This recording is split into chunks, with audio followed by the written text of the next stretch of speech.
Namaskar. Good morning, all. Welcome to this 44th day of this webathon. So, as you all know, we have started this program on October 2nd, and it is about to continue till November 18th. That is the Naturopathy Day. 4 more days to go. Yes. Now it's time to have our invocation song. It is by Ms. Sharmista Bist as the staff artist from Field Outreach Bureau, Nainital, Uttarakhand. Gandhi Bhajan.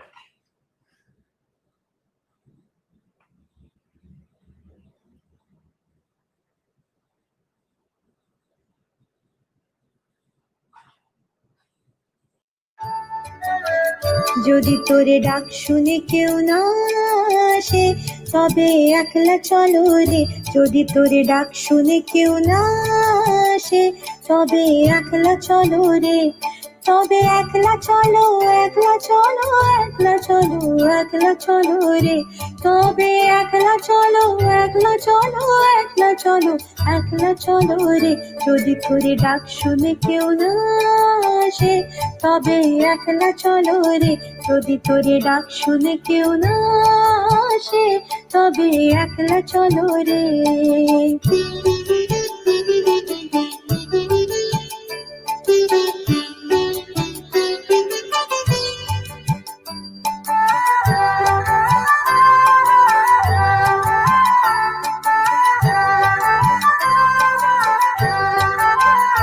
যদি কেউ কথা না কয় ওরে ওরে ভাগা, কেউ কথা না কয়, যদি সবাই থাকে মুখ ফিরায়ে সবাই করে ভয়, যদি সবাই থাকে মুখ ফিরায়ে সবাই করে ভয়, তবে পরাণ খুলে তুই মুখ ফুটে তোর মনের কথা একলা বলো রে, ও তুই মুখ ফুটে তোর মনের কথা একলা বলো রে, যদি তোরে ডাক শুনে কেউ না আসে তবে একলা চলো রে, যদি তোরে ডাক শুনে কেউ না আসে তবে একলা চলো রে।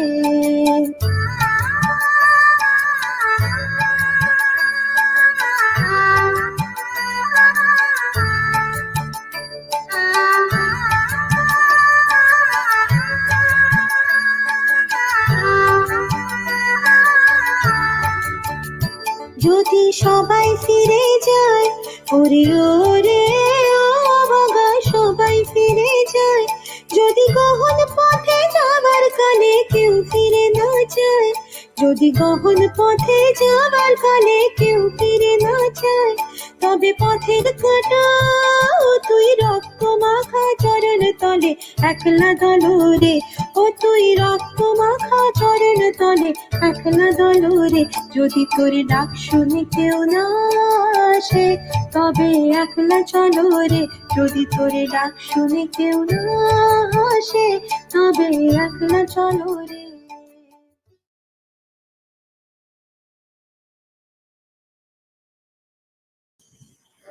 Yes, a beautiful song. The lyrics of this song was by Sri Rabindranath Tagore ji. Fine.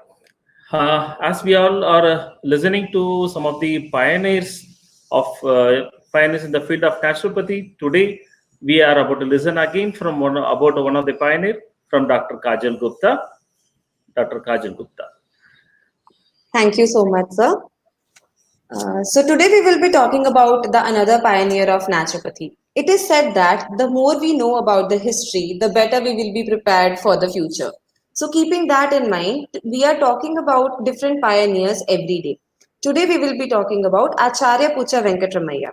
Like most of the people who have accepted nature cure as their lifetime mission, late Sri Pucha Venkatramaya also became interested in nature cure owing to his poor health in his youth.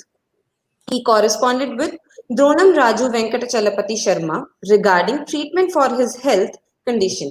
He got a relief from this drugless medicine and wanted to devote his time to propagate this system so that many people would get benefited by the system.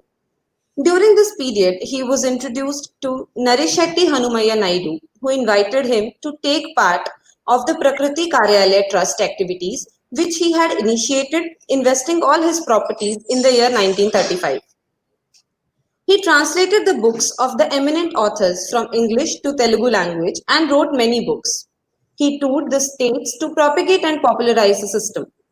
He donated books written by him to Prakriti Karyalaya Trust and worked for it without remuneration.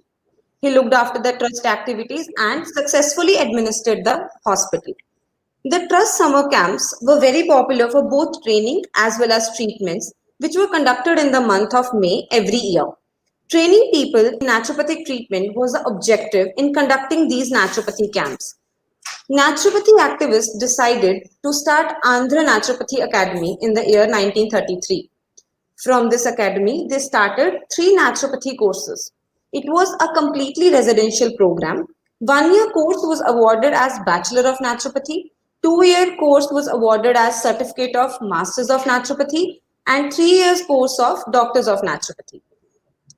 Acharya Pucha Venkatramaya worked as a principal to this academy and successfully conducted training to people from all over the country at Vijayawada. He was proficient in Sanskrit, Hindi, Telugu, and English language. He was contributed immensely towards the cause of naturopathy, and he wrote and translated as many as of 80 books. He had worked as the editor of the Indian Naturopath in English and Prakriti magazine in Telugu for a long period between 1934 and 1948. He also worked as the principal of Andhra Naturopathic Academy. Later, all these works were carried out by Nisargopachar Trust, Hyderabad. At the age of 86, without any health complaint, he expired in 1984, leaving a vast treasure of knowledge. So this was all about Acharya Pucha Venkatramaya. So tomorrow we will be talking about yet another pioneer of naturopathy. So to know about them, please stay tuned with us. Thank you. Thank you, Dr. Kajal. It's always good to know from where this system has developed from. Yeah, the state of Andhra has contributed a lot to the development of the system of naturopathy, and today we are very fortunate to listen about Pucha Venkatramaya ji. And now, again, we are about to listen to our director, Professor Dr. Satya Lakshmi, on the Gandhi Katha. Yes, over to Gandhi Katha.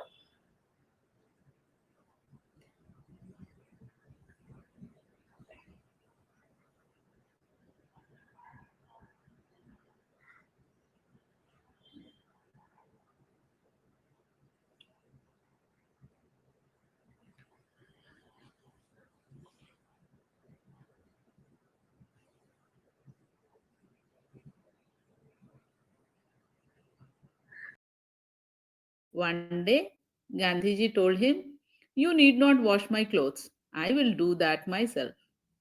Shankar Lal Bhai asked, "Is it the case that the clothes are not washed properly, or is there any other shortcoming?"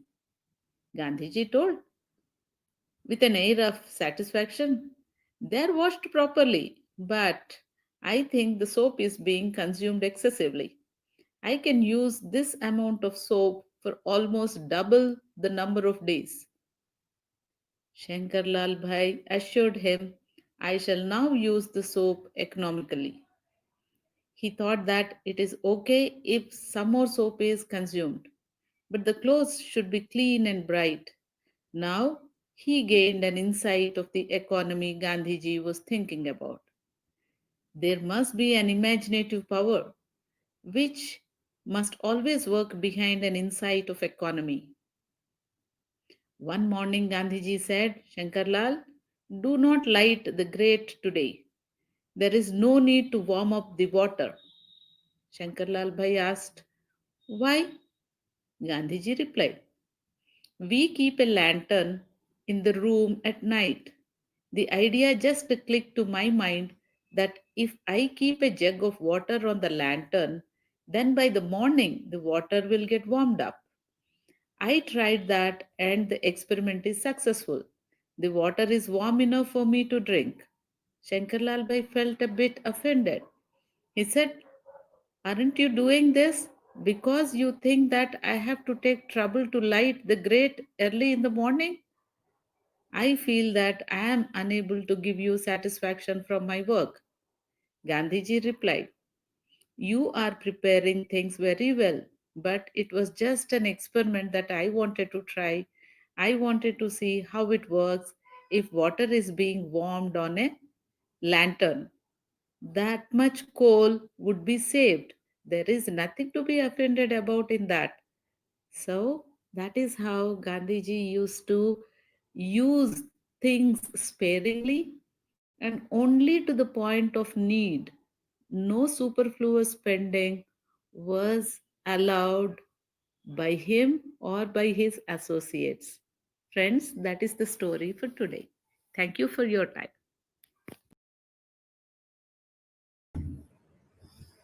Thank you, ma'am. Gandhiji has inspired in every way. From today's story, we could learn what is that economical approach, and at the same time, what is minimalism, and again with human values. Thank you, ma'am. Thank you for the beautiful story. And moving ahead in the today's program, we have this webinar in preventive cardiology. And to address our viewers, we have eminent personality, that is Padma Shri Professor Subhash C. Manchanda ji. Yeah. So on behalf of director and all staff of NIN and the viewers, sir, you are warmly welcome, sir. Thank you. Yeah. To introduce about the Professor Subhash C. Manchanda ji, he was born on 13th September in 1940. He had did his MBBS from Patna. Then later he had moved to All India Institute of Medical Sciences, where he did his MD as well as DM in cardiology. So he then joined as a senior consultant in the Department of Cardiology, and then he continued to serve in All India Institute of Medical Science for 36 years. Now, currently, he is working at Sri Gangaram Hospital at New Delhi. And Professor Mantanjaji has been a brilliant teacher, an excellent researcher, and a human clinician. To his credit, he has more than 400 scientific papers in various national and international medical journals, including 50 chapters in standard medical books, and he has authored 4 books, including Orum's Clinical Heart Disease, which was published on 1999. Dr. Manchandaji's main contribution is on reversal of heart disease, and with the modalities like diet, meditation, and exercise. He conducts heart reversal camps regularly. And to mention a few of the honors, he is the recipient of several national and international awards and orations. Government of India has awarded him the civilian honor of Padma Shri by the year 2004, and he has done original research work in the field of high attitude problems and lifestyle modifications, including yoga and meditation. He is the editor in chief for the Journal of Preventive Cardiology. He is the chairman of World Academy of Spiritual Sciences and Diya India Foundation. Sir, welcome. We all welcome you. Thank Thanks you. for Thank you. joining us. Yeah, you are very known for the preventive cardiology, and though you are a cardiologist, your emphasis was more on lifestyle modifications, and we would like to listen you more from you, sir. Now, Thank over you to very you. much. Thank you for your kind introduction. Can I move on to my slides first? Yes, sir.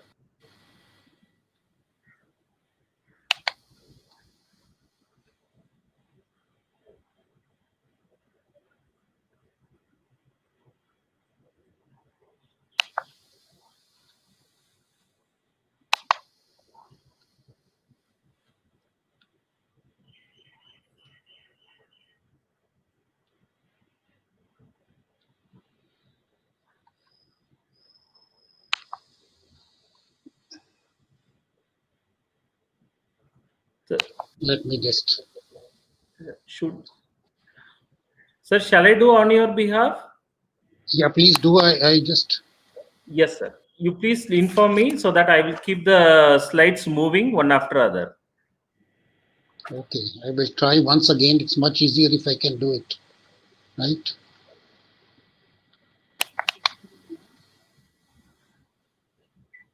Okay.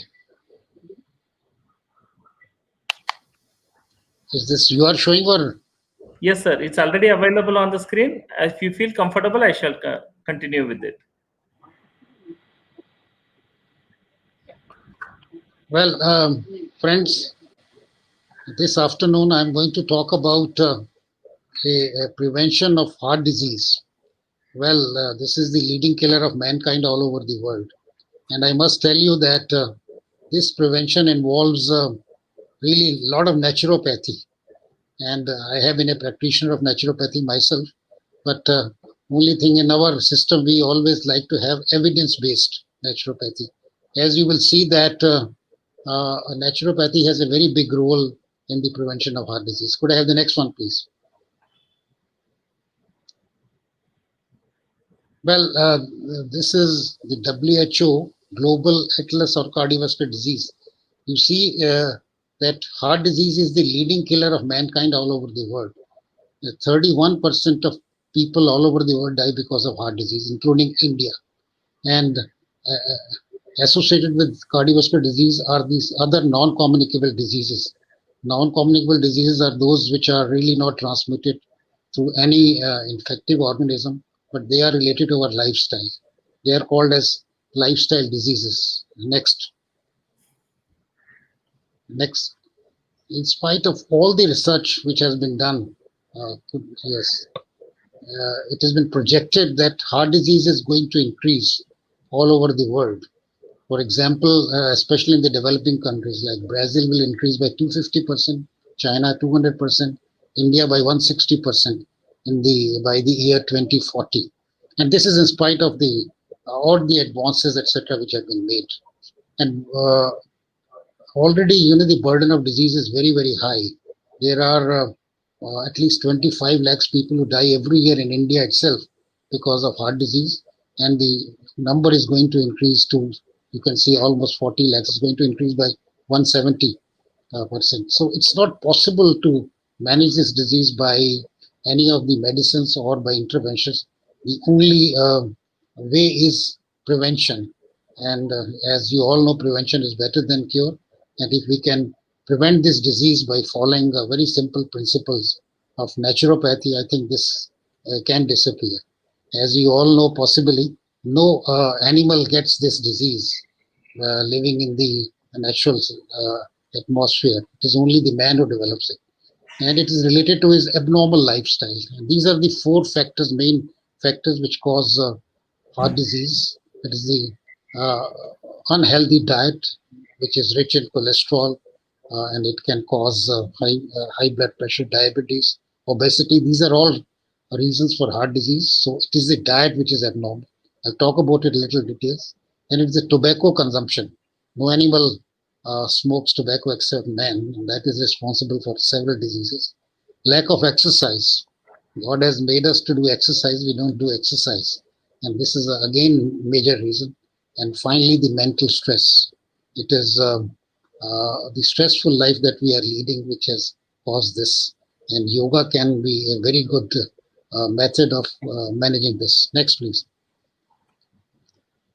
Well, I'll talk about the diet first. And there has been a mismatch between our modern diet and lifestyle. For 2.5 million years, man has been eating whatever was available in nature.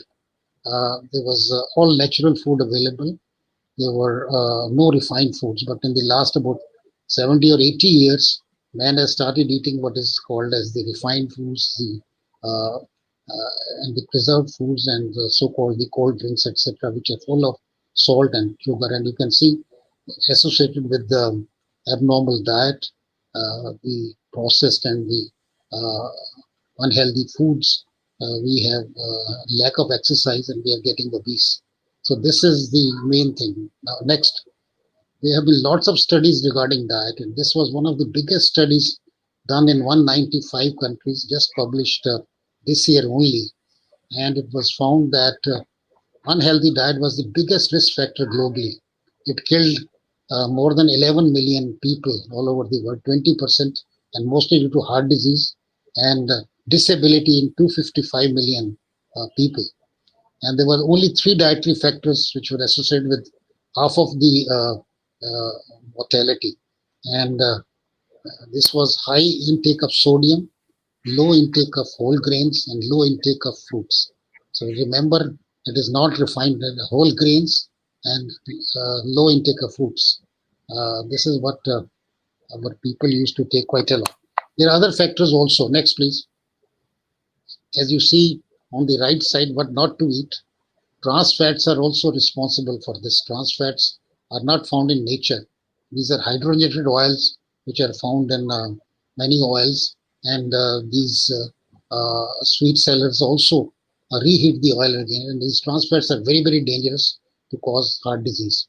Then, for refined things which are available, jaggery has been changed into sugar. It's been refined into sugar, and sugar is the biggest culprit now. It is called the new cholesterol. It not only causes diabetes, it causes heart disease, hypertension, and several other diseases like obesity. So sugar is a big culprit, and this should be avoided. That's what is now accepted in the medical literature. Sugary drinks are equally harmful. Excess of salt, which is found in mostly processed foods, is also responsible, and even refined rice, this white bread, because wheat has been refined into white flour. Anything made of white flour is quite bad. So white rice, white bread, refined oils, and sugar are the four culprits which cause heart disease and several other diseases. And sugar, of course, I've already told you. High GI food means these are the ones which have a lot of sugar and they cause diabetes as well as heart disease. Non-vegetarian food has been shown to cause disease, and red meat is clearly shown by all international agencies. It not only causes heart disease, it also causes cancer. So one should remain vegetarian. Fast food, which is all refined and processed, is extremely harmful. It's not only rich in calories, it's also rich in so-called salt and sugar. And fried foods are especially reheated oils, as I will show you, cause trans fats and high calories. But what is to be eaten? This is a natural food, whole grains, which are unprocessed. Unprocessed rice, called brown rice, legumes, fresh fruits and vegetables. This is what our ancestors. One can take a little amount of fish if it is not polluted, but all fish it doesn't have is not free from cholesterol. A lot of contamination is there. So we suggest to avoid this also. Then one should use a natural oil, and mustard oil, as I will show you, is one of the best, and ghee is also very good. Earlier we used to say don't take this ghee, but this pure ghee, desi ghee, cow's ghee especially, is useful, as I will show you. Nuts are useful, and vegetarian and Mediterranean diet, which is found in Mediterranean, extremely good, which is full of fruits and vegetables. Then certain green tea, coffee, chocolates are also good. Not if they are associated with a lot of sugar, etc., and low calories. And earlier we used to say dietary cholesterol is bad and saturated fats are bad. But now it has been shown that cholesterol is not bad. You can take milk, which is full fat. You can take butter. It's not harmful. It is the trans fats which are bad. And similarly, saturated fats, we used to say. Next, there's been a lot of research done in these fats. And there was a very large study recently reported last year only, in which 135,000 individuals in 80 countries were followed up for about 7.4 years, and their diet was checked. It was found that it was not saturated fats or total fat which was responsible. It was the high carbohydrates. Next, you can see in this, next please. On the left hand side, you can see that the total death rate is not related to the fats. If you take less fats, you can get more heart disease. So you can take some ghee, you can take milk, etc. So earlier we used to say take less fats, but now about 35% fats can be taken, which is quite a lot. And similarly, you should saturated fats, if you take less, you get high mortality. So all the fats, whether saturated, whether the monosaturated or polyunsaturated, you should take in a moderate amount. You should not avoid them because the mortality is increased. And on the right hand side, you can see that the mortality is increased by carbohydrate, refined carbohydrate. As I was telling you, it is the sugar, sugary drinks, it is the white bread, it is the refined rice, and it is the refined oil. So these are responsible for this, not fats anymore. Next. So this is another meta-analysis. You see, in our science, we always try to find out from the literature. A large number of studies are there, and you can see that this is a meta-analysis of large number of studies which have shown that saturated fats are not harmful, but it is a trans fats. Next. Now, what are trans fats? As I said, next slide, please. Trans fats are fats which are found by hydrogenated oil. This is called vanaspati. It's very, very dangerous. And if you can just replace 2% of the trans fats by monosaturated fats, it can lower the heart disease by 53%. So we have a zero tolerance for trans fats. And, when you go to the market, the sweet sellers fry the samosas in the same oil again and again. Reheating the oil also produces trans fats. So trans fats should be avoided. And they are found in most of the food that we get in the market. So it's best to take food at home. Next. And which is the best oil? Again, these are the comparison of oils, and you can see the best oil here is the mustard oil. Uh, Mustard oil, because it is low in saturated fats, it is high in monounsaturated fats, and it's very high in omega-3, what is called alpha linoleic acid. And it has been shown that mustard oil, as I will show you a study which has decreased markedly. So it's better than even olive oil, because olive oil does not have omega-3 or elna. And ghee is also very good because it is extremely good, as I will show you in the omega-3 fatty acids. Coconut oil, although rich in saturated fats, is also high in omega-3, and this could be a good oil. Next, please. Now, which is the healthy edible oil? This is an editorial I wrote some years back, that because Indian cooking is different than the Western cooking.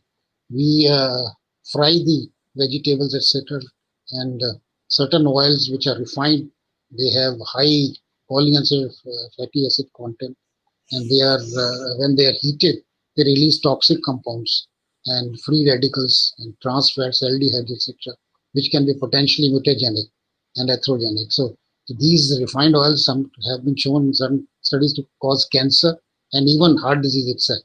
So one should not take refined oils at all. One should take cold compressed oils or extra virgin oils.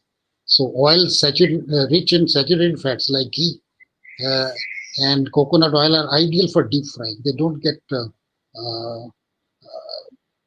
broken up by deep frying. So ghee is not bad, coconut oil is not bad, and one should avoid reheating of oils because trans fats are. So avoid trans refined oils. As I said, refining can cause a lot of toxic compounds. And healthy cooking oil for Indians appears to be cold compressed mustard oil, ghee or blended oil. Next, please. Why we are saying mustard oil is a huge study from India itself. Study between Harvard Medical School, All India Institute of Medical Science, Delhi, St. John Medical College in Bangalore, and in which they studied cases of heart attack and 700 control. And they found that people who use mustard oil, they had 71% less heart attacks as compared to those who use other oils. So mustard oil appears to be the best, and this has been accepted by most of the cardiologists all over the world. And it should be, as I said, cold compressed, not refined. Next. And this is again evidence. You can see that if person takes fruits and vegetables at least 3-4 times a day, the mortality is reduced. You can see this is a very large follow-up study of 1,25,000 persons followed for 8 to 14 years, and those who were taking fruits, I can see at the age of 8 or 14 years, they had 25% less heart attacks. Next. So there is evidence, as I said, of fruits and vegetables. And one of the main reasons for heart attacks in Indians is they don't take fresh fruits and vegetables. And similarly, whole grains. As I was telling, sugar is bad, but whole grains are extremely good, and fiber. And these are unrefined things which are available in the diet, and you can again see that there is a 20% reduction of heart disease if you take a lot of whole grains. Next. So these are evidence based. Nuts are extremely good. All nuts, whether they're almonds, whether they are peanuts, even cashew nuts are good. Those people who took, you can see here in this slide, this is again evidence based, a huge study of vegetarians called Seventh day Adventists. Those who were taking nuts 5 times a week, they had 25 to 30% less heart attacks. So nuts are good. People say that nuts have a lot of oil. Yes, they have oil. 40% is oil, but this is a good oil called monosaturated, and they even reduce weight. They don't increase the weight because a lot of fiber is there. So nuts are extremely good, and therefore we all the cardiologists are saying you should take these almonds or cashew nuts and other nuts. Next. And there is a diet what is called as the Mediterranean diet, which is nothing but a lot of fruits and vegetables and using a good oil like olive oil. This is in Mediterranean region, but in India we have replaced this olive oil with mustard oil. And if you take fruits, vegetables, and which are legumes, fruits, cereal, they take up for small amount of fish. It's not necessary. You can take mustard oil, and you can see that those people who were taking this type of diet, they had 25% less heart attacks when they were followed up for a long period of time. So this is called primary prevention. Next. So if you take a good diet, you can prevent heart disease. And if you get a heart attack, and if you take this type of diet called Mediterranean or vegetarian diet, you can see there is a 60% reduction in mortality at the end of 5 years. These are people who had heart attacks. They were followed up with the usual American diet and the so-called Mediterranean or vegetarian diet, and you can see 60%. This is less than any medicine that we know of. So we always try to give this Mediterranean or vegetarian diet. It is full of fruits and vegetables and nuts. Next. And finally, as it is said in naturopathy, you should eat your food slowly. And this has been now shown that people who eat their food very fast, they can get insulin resistance or diabetes. Secondly, you should be always relaxed when you're eating. People have no time these days. They are standing, they are doing work and then eating at all. So it has been shown people who eat under stress, the food is not helpful to them at all.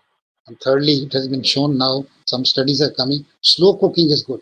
If you have these fast cooking by these microwaves, etc., it can cause diabetes and heart disease and all. So I think whatever was written in naturopathy for a long period of time, that you should eat slowly, you should eat with a relaxed mind, and you should also fry the food, eat the food slowly. This is all being shown now, and studies are going on with this. Next. Now we come to the second dangerous thing that is called tobacco. And all of you know that tobacco is the leading killer of preventable death. Any type of tobacco, whether it's cigarette, BDs are equally harmful, and chewing of tobacco is also equally dangerous. And not only people who smoke, it's harmful for them. It's called the passive smoking. If a person is smoking in the house, other people are also affected. So it is equally bad for the family members or in closed spaces. That's why government has all over the world have stopped smoking in all public places, in airlines and other places. It's just not allowed because it is the biggest cause of heart disease and cancer. Next. And smoking can cause so many diseases. I will not like to go.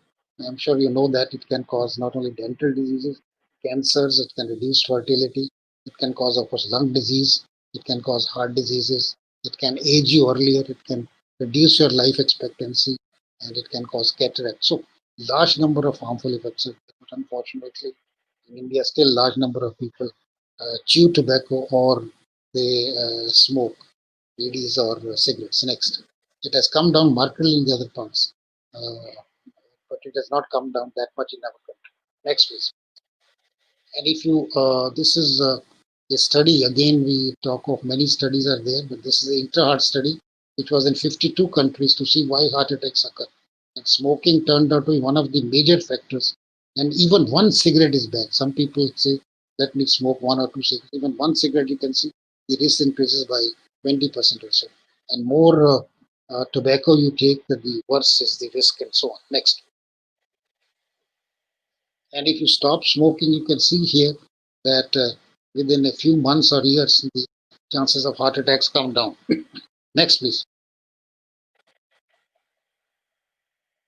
So one should not take tobacco in any way. And then lack of physical activity. This is a big problem these days. About one third, 36% of deaths from heart disease and 38% women, 40% roughly, they occur because of lack of exercise, lack of physical activity. Next, physical inactivity is the biggest killer of mankind. Next, please. These are some of the scientific. Next. And you click it up. One more. Click. Just can we go back? Okay.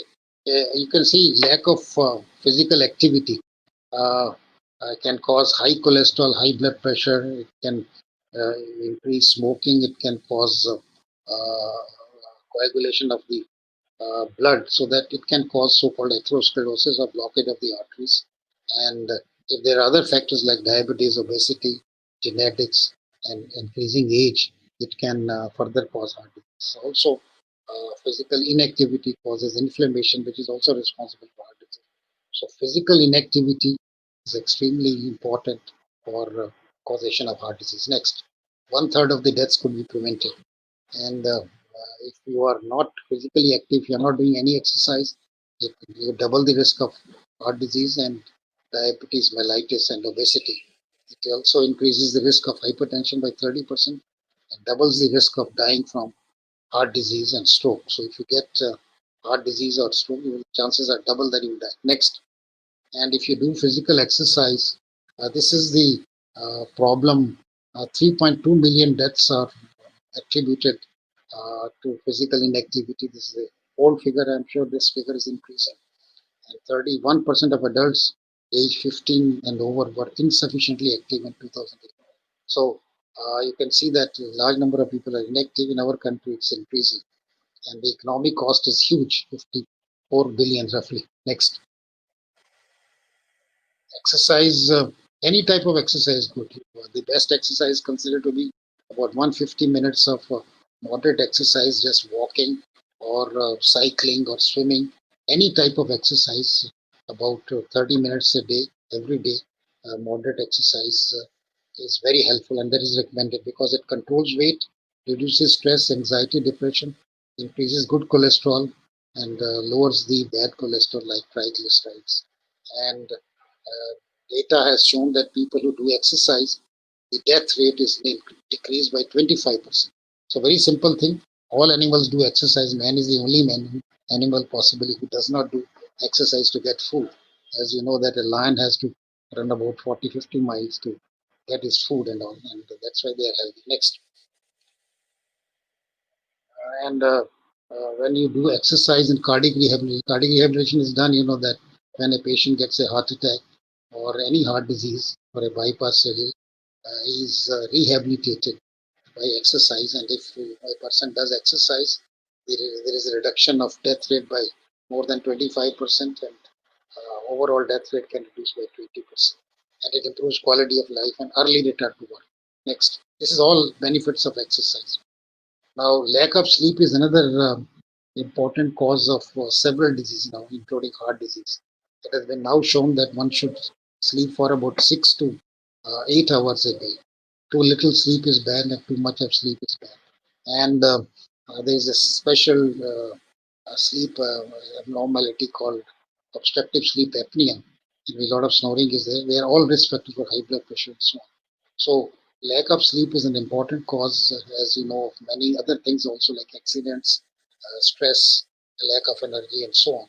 But it is a very important cause for heart disease. So one should sleep well. Next, I'll not go into details of that, but I think this is the most important factor these days called the stress or psychosocial risk factors. And they can be acute, like terrorism, earthquake, etc. But the important things are depression, anxiety, anger. Next.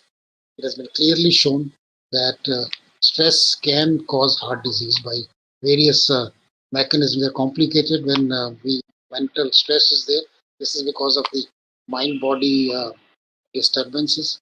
There is a brain called hypothalamus, which is stimulated, and then so many hormones are liberated, which can cause ultimately diabetes and heart disease. They also stress can also increase the sympathetic system and change the behavior. And heart disease, hypertension, and diabetes can be caused by stress. Next, and this has been shown in many studies. This is a large study called Framingham study. If you see on the lowermost, clinical depression is one of the most important causes, more important than even high blood pressure, smoking, and diabetes. Next, and if a person gets a heart disease or a heart attack, you can see that his risk of dying increased by more than 30%. So any person with heart disease, with depression, which is very common, can increase. Next, so it should be controlled. And even after angioplasty, we put stents, etc. And if there's a stress, you can see that 4 times the risk of developing problems occur. Next, and how do one control it? Yoga is one of the best methods. A lot of research is there. I'll just go over it just 3 or 4 minutes. And I have done a lot of research on this. It's not a few posters, you know that, but a complete way of life. It aims at harmonious development of body, mind, and mental harmony.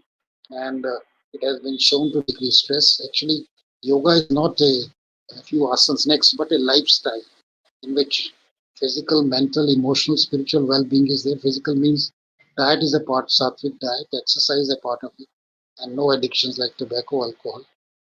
Stress management is very important by yoga, which has been shown to be occurring with meditation.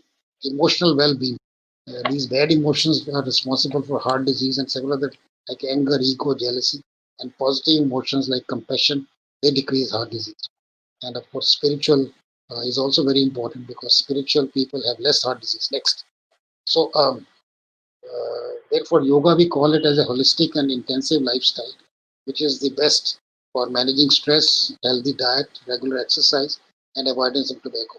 It's called lifestyle polypill. All the things which are causing heart disease and diabetes can be controlled. Next, a lot of evidence is there, and this is a little complicated diagram, but it shows that heart disease is not a single thing, it's a continuum. Starts with risk factors, then there is a blockage of the arteries which causes heart attacks and ultimately heart failure and so on. Yoga has been shown to be acting at every level. Next, and I will show you some evidence which is there. Stress has been shown to be reduced, and there are a large number of studies. And also, it has been studied how stress is reduced. Like there are brain activities, neurotransmitters which are changed in the brain called serotonin, GABA, etc. Next, so yoga is one of the best methods of reducing stress. Next, can you click it? Yoga has been shown to be extremely useful. Next, please, can you click one more? Yes. Uh, Come back.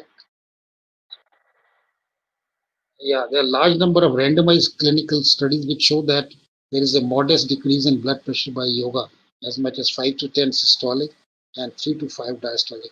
And this is huge because if you can control 5 to 10 in the population, you can reduce the stroke and heart attacks by a huge number, much more than drugs can. Next. And therefore, the evidence is so strong that many scientific statements of America, like American Heart Association, our cardiological society, have said that yoga meditation should be used to lower blood pressure. It is a very good method of reducing stress and controlling blood pressure. Next. And now the other problem is the diabetes. And there are a large number of randomized controlled studies you can see here. And it has been clearly shown that yoga, next, can you click it again? Yoga reduces the blood sugars significantly. It is as much as any medicine.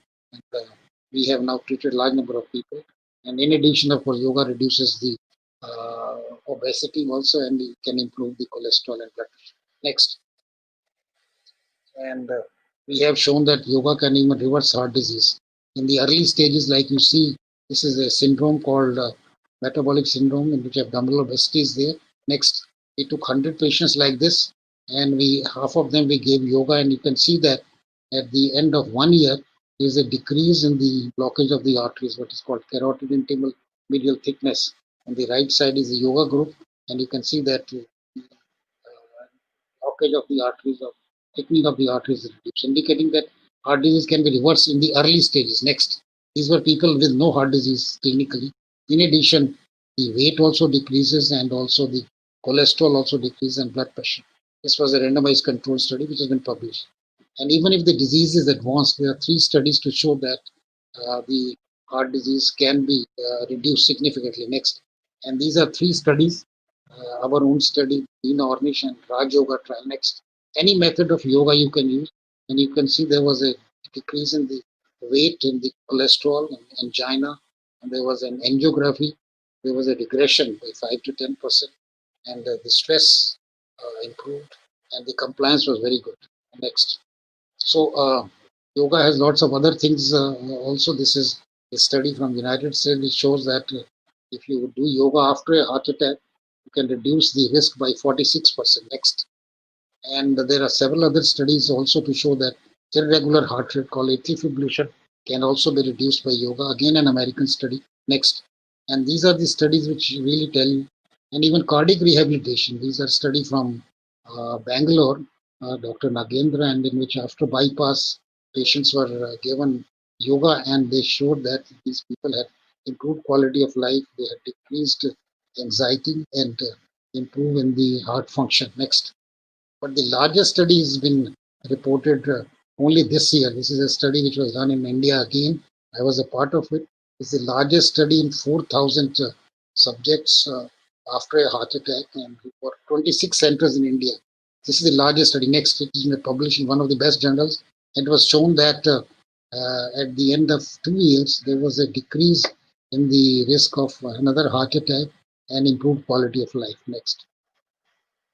People who completed the yogas, everybody does not do the yoga, who adhere to the yoga, there was a very significant improvement in a reoccurrence of either stroke, heart attacks, and there was a marked improved quality. They joined the thing. Next. So now yoga has become an important part. Now, what is the mechanism? It is exactly opposite of stress. You can see that yoga acts in 2 pathways by acting on the sympathetic system or the vagal, and on the other hand, it reduces stress, and the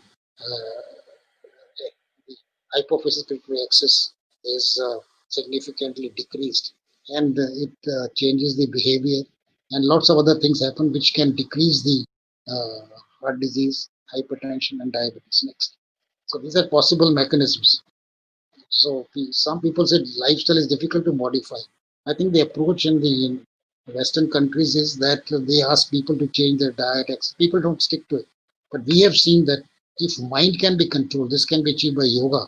And that's why with number of studies which have been done by yoga, by myself and others, the compliance is increased. Because once your mind is strong, you can see that the compliance can be 80 to 90%, not only with lifestyle, but also with the drugs. So first make the mind strong, and it's easy to do with yoga. Next. Not difficult to do. My patient 70, 80. Next, please. So this is to conclude.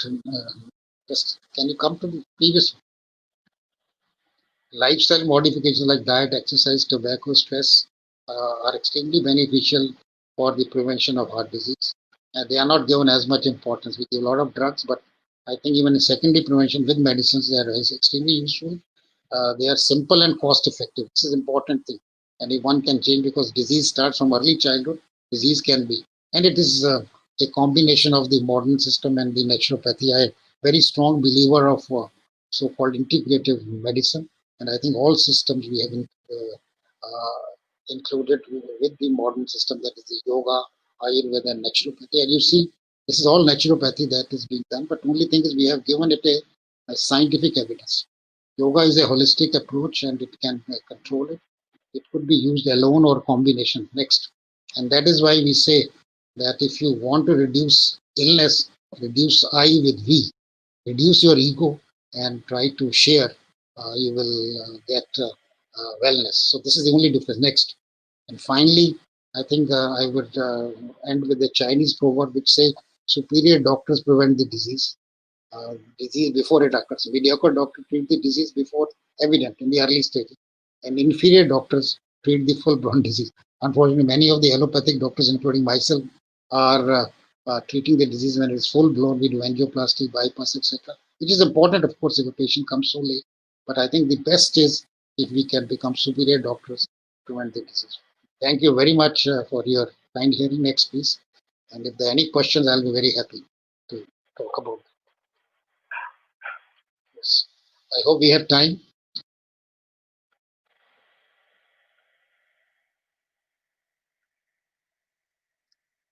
Yes, Yeah, scientifically, these preventive measures will be worth it. Yeah. As we have been you have been advocating naturopathy.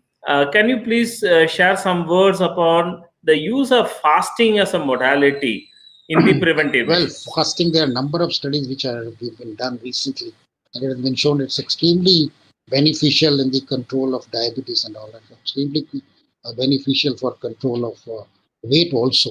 So this fasting is now being recommended. Of course, studies are few, but I think most of the studies are very encouraging. As we said, we talk science as suppose I do a research, others are able to duplicate it. That is science, we call it. Because if you are alone doing it and it's not reproducible, there's something else is there. One has to make it replicable.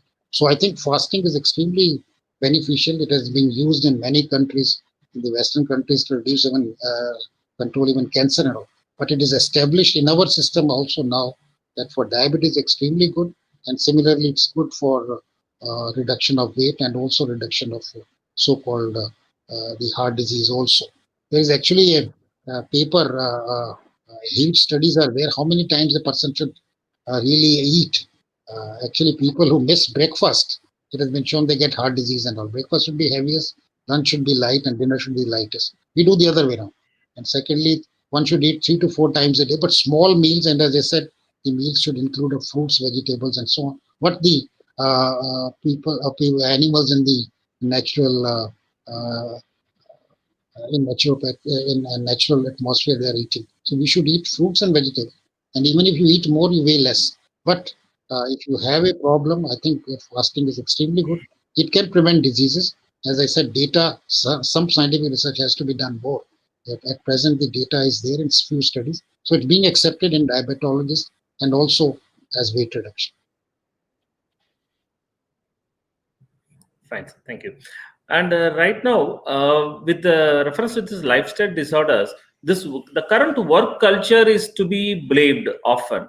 So, can you please throw some light upon it?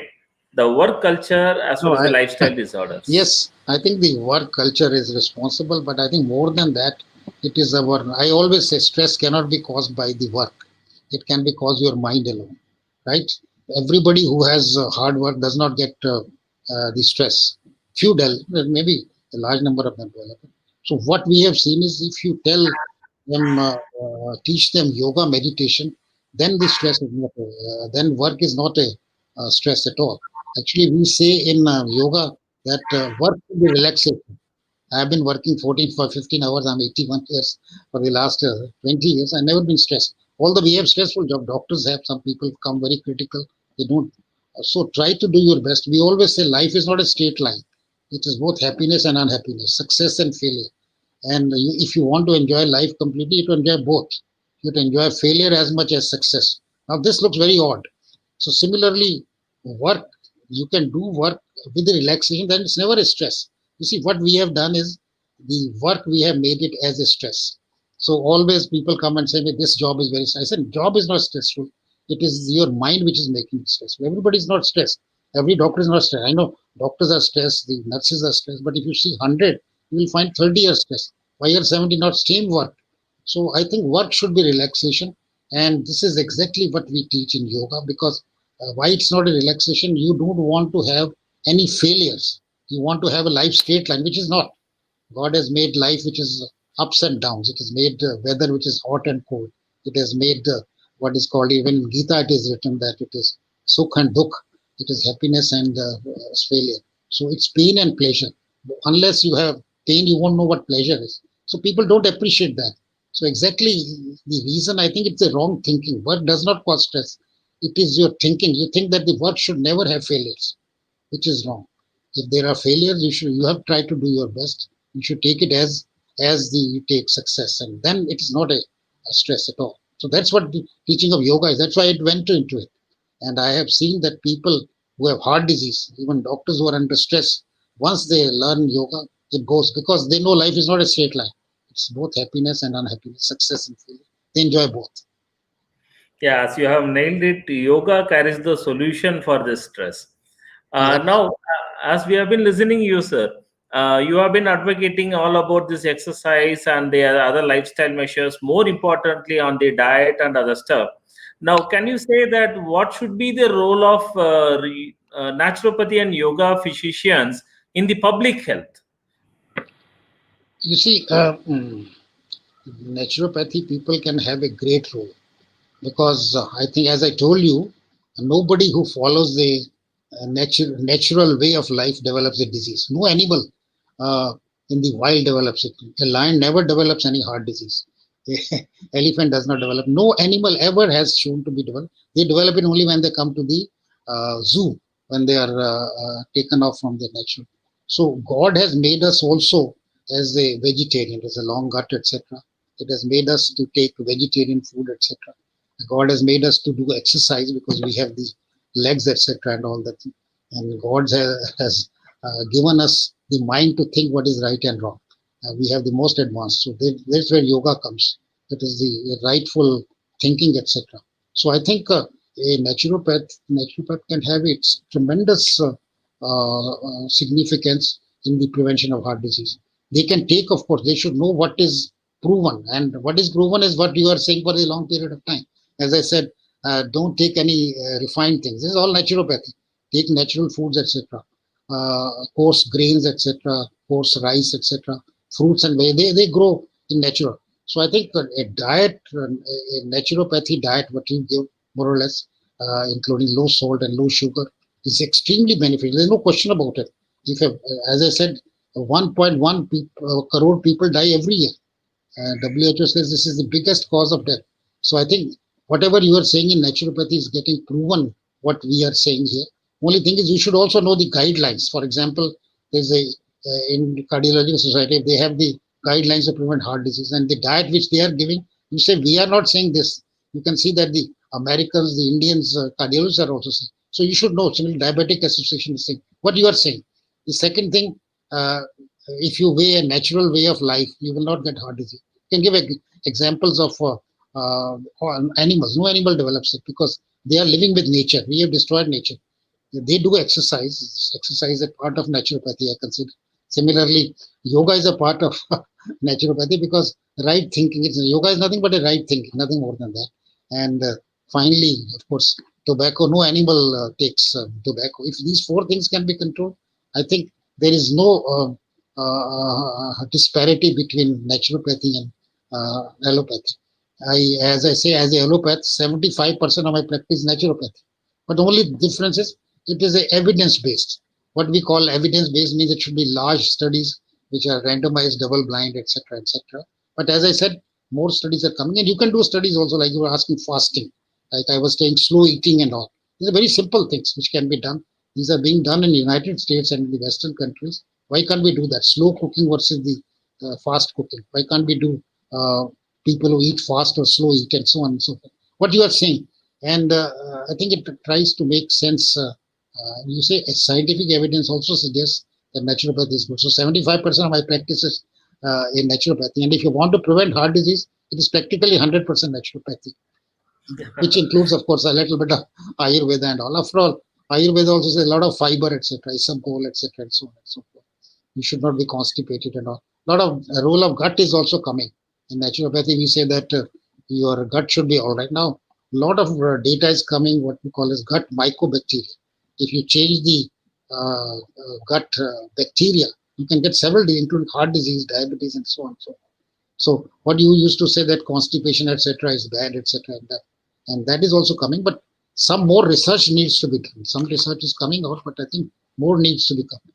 Whatever principles of naturopathy were there, I think in your all naturopathy institutions, if you have the evidence which is there, unfortunately with the allopathic medicine, you should put it there, and then there is a very good combination.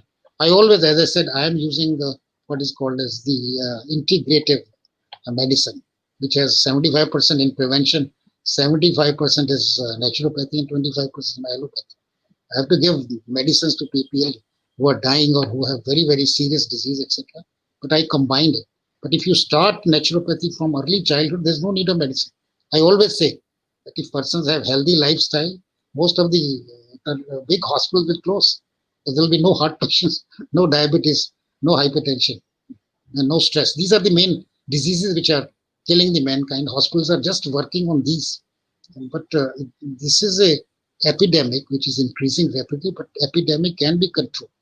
And naturopathy, Ayurveda, and yoga can contribute quite a lot. But sometimes you see what happens is you can say this is what our science is, this is what the modern science is. So the minimal things which everybody agrees you should say that, and that will make naturopathy very, very popular. You say that there are more dimensions, but research is not done.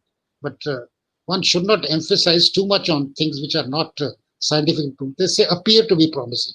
I always say, I used to say when I started research in 25 years back, yoga appears to be promising for the management of this. Now it is proven.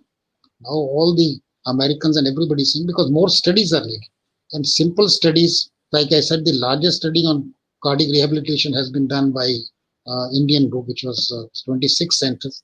And now we are going to be in heart failure also. So such collaborative studies can be done. For example, naturopathy you could use in weight reduction. And you can have scientific studies, multi-central, 20 centers, and see what the weight happens with your diet, etc. And exercise. You can do diabetes, you can do in hypertension. And I Yes. think then it will suddenly pick up because it becomes evidence-based naturopathy. What what modern medicine wants is evidence-based, and that means double-blind randomized trial, which are very easy to do. They're not difficult. Yes, sir. With the piling up of research publications which is happening in naturopathy, I believe we will be more scientific very recently in all our Yeah. statements. Yeah. I agree So with that you, but they have to be randomized, double blind. You see, or true. blinded studies. For example, yoga was not being considered as anything good for heart disease. Dean Ornish from United States did a small study, 40 patients. He did a randomized one half he gave yoga, others he did not, and he it caught up the literature because these are called randomized studies. Therefore, I think research knowledge, methodology knowledge to Ayurveda and other people is very important. Of course, it's being done, but it should be little more. So if you do a one large mega trial in several centers, randomized, I think it will catch up naturopathy. Or I always say anything on hypertension, on obesity, on diabetes, mild diabetes, you can do that. That as I'm doing on yoga. So this is possible to do it in our country. Only thing is we should do more research on this. Yes, sir. We shall be definitely doing it, and as such, we are evolving. So one of our a viewer has a question for you, Yes. uh, sir. How about the usage of mustard oils in hot climates? Is it still advisable? Yes. You see, there is nothing hot or cold climate these days. When people used to live in natural conditions, there was something called hot or cold. These days, you can see that in very hot weather, people are living in air conditioned rooms. Even I have seen big ashrams also, they are air conditioned and all that. So I think there's no difference as far as we are concerned, because studies have been done both in winter and in summer, and there's no difference at all. Only thing is, yes, if person is exposed too much to winter, then certain changes happen, like blood pressure goes up and so on, cholesterol changes. But we do not think that this matters at all. For example, we are told this is something which does not suit you. Many patients come and say that I can't take nuts in summer because they produce heat. That's not true. Certain people may be allergic to certain things. They should not take that. But we do not believe in that because there is no evidence for this. Circadian rhythm, we do agree that certain things changes occur different times of the day. When we sleep, when we get up early morning, the blood pressure changes and so many other things, hormones change. But there is no evidence that we should change our diet or activities according to the weather. That's our science. Yes, sir. Thank you. And now, with reference to this COVID-19, we could see that the impact on the people with comorbidities, especially with cardiac ailments, are more. Now, what should be your words for them with reference to COVID-19? You see, the only thing which is found in COVID-19 is to increase your immunity. And this is where the so-called alternative sciences, your naturopathy is very useful, Ayurveda, yoga. A lot of studies are there, at least 40 studies are there in yoga, that immunity, both innate and the delayed immunity can be improved. And there are a large number of studies that certain asanas like Brahmari, etc., can increase your nitric oxide, etc. So the best way to increase your immunity is by one is yoga, the other is the diet.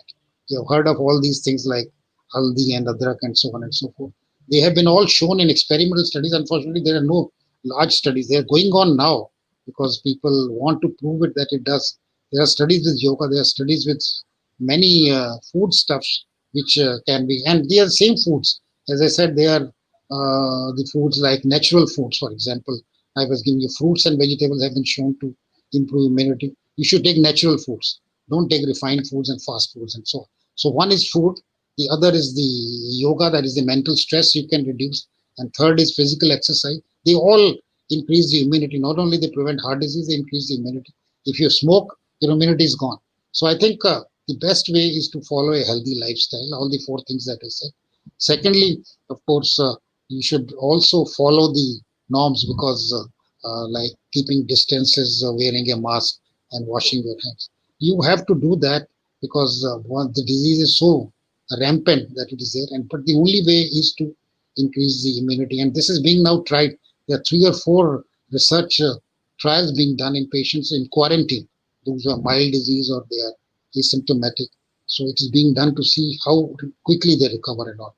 So I think scientific studies should be done. This is the best way to do for these alternative systems because there is no medicine available in our system.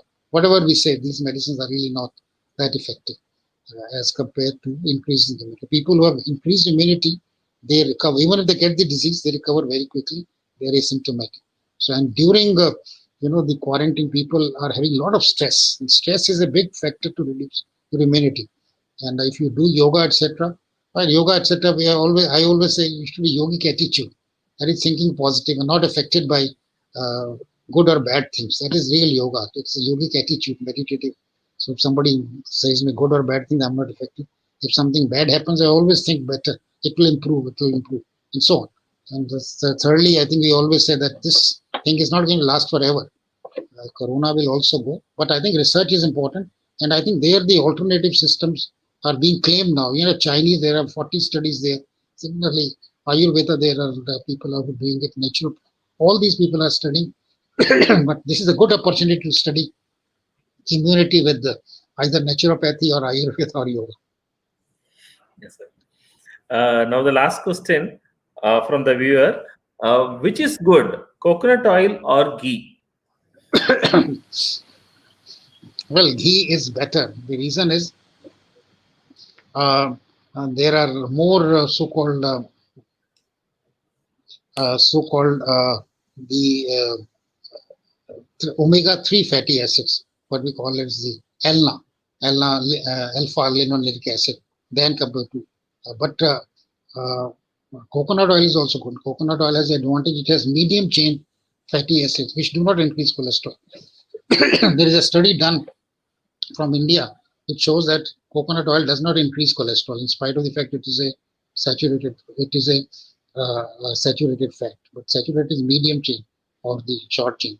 So coconut oil is also good, but it does not have as much omega-3 as compared. I think difficult to say which is better. Both are good, and they are extremely good for frying. You must say that other oils become unstable.